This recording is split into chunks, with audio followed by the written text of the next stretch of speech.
بسم الله الرحمن الرحيم. marka hore waxa aan mahad ballaaran u jeedinayaa shabakadda wararka ee Burca Online sida hufan ee dhexdhexaadka ah ee ay inta badan u soo bandhigto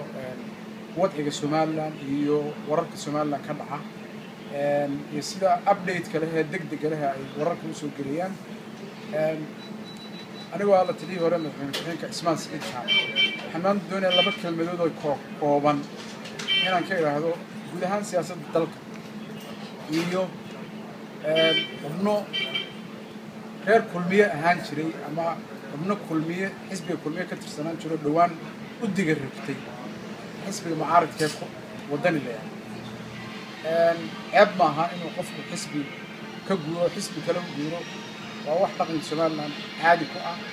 laakiin deelqaafka iyo ereyada qaar ayaan ku qurux badnayn mararka qaarkood in golayaasha caynkaas oo kale laga yiraahdo iyo wixii ah personal attack ama shakhsi weerar sida madaxweynaha oo kale marwada madaxweynaha oo kale waxaas waa wax dhaqanka suuban ee Soomaaliland iyo dhaqanka Soomaalida midna ka reeban guud ahaan waa la yaqaanaa taariikhda Soomaaliland axzaab baynu leenahay siyaasiga axzaabta siyaasiga ahi waxay isugu soo dhiibayeen oo xisbi kale u dhiibayay ama madaxweynaha kale u soo dhiibayay qaab dimuqraadi ah oo doorasho xalaal ah oo xor ah wadanka ka hirgasho ku dhacay mucaaradadana qaab dimuqraadi ah oo wanaagsan oo hufan baa loo soo bandhigi jiray nasiib darro waxaad moodaa ayaamahan in axzaabta mucaaradka khaasatan xisbiga mucaaradka ah ee wadani in aad moodo in shakhsiyaad badan oo ku jira ama xisbigu u badan yahay in halkii ay soo bandhigi lahaayeen dhaliilaha dawladda si cilmiyeysan oo caddayn iyo evidence leh ay soo bandhigi lahaayeen aad moodo magac weerar iyo magac dil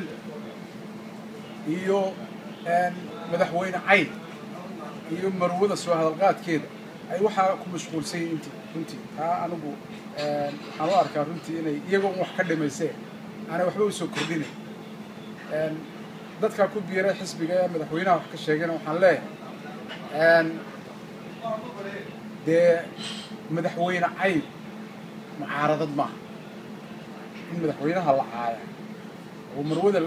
la soo hadal qaada waxa weeyaan ma aha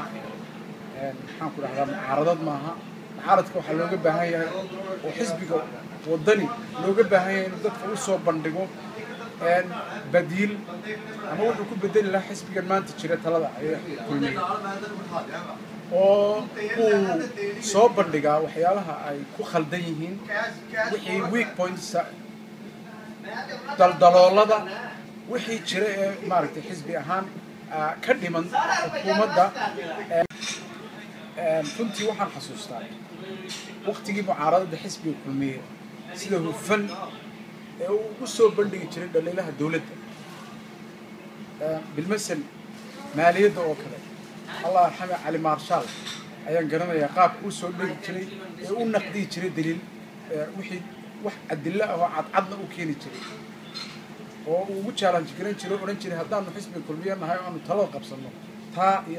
تا سن بدلين مو قطع تاسمان أحزاب قبيالات إن واحد قبيالة ولا قبيالة ذي السنة من نقول كرادونتي عرضت ومرة مرينا تروح كوي لسان ده اللي كجت هجم وياه ما أنت سمعنا لو وين دافت هالك سمعنا أنت سمعنا لو مرة يا ما أنت إن أي واحد دورتان واحد والسياسات عد يكون راعان حزب الدنيا حال نوقف أنا السبب ما أنت سمعنا تذكر سمعنا ما أنت مرة يعني حاد يقبلنا سامها حاد نو قبلنا لأن قبل هي النهاية حاد نو قبلنا هذا اللي قبل هاي الصوب بندقان سبير معارض وحلاه مدحوينا ما أنت تشرا وحلاه مو بباهنا ولا سياسة دي مو بباهنا أحمد محمود سلايو ما أنت هي حكومة ده وهجامينية وحي أي قبضتي ضلك أي كقبضتي هدي إنه حركة يومي ninkii indhihiisu aan waxba arkay kala hadli maayo laakiin ninka reer Soomaaliland doonaya inuu wax arko waxa uu daliilay wixii ay qabatay xukuumadan iyo horumarka la xaad kale ka sameysay dhinac walba sektarada fara badan kala duwan dhiman way jiraan laakiin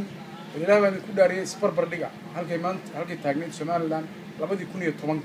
xagga horumarka marka laga hadlo iyo maanta halkay taagan tahay marka waxaan qabaa anigu xisbiga kulmiye ee talada haya iyo madaxweynihiisa uu hogaaminaya in aanay u baahnayn olole ee dadku ay ku doortaan wuxuu wax qabtay cid kale oo aan la sharrabin oo aan la garanay halkay wax u wato dee dadku waxay ka dooranayaan waxa la arkay boqolaal sano ay haystaan dadka qaar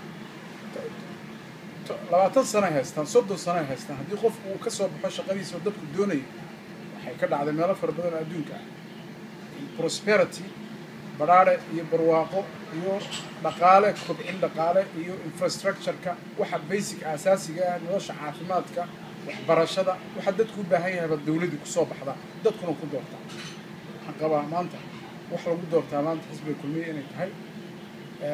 marka waxaan leeyahay waxaa soo bandhigatay oo qaab cilmiyeysan dadkiinu ha u hadleen hana u soo bandhigay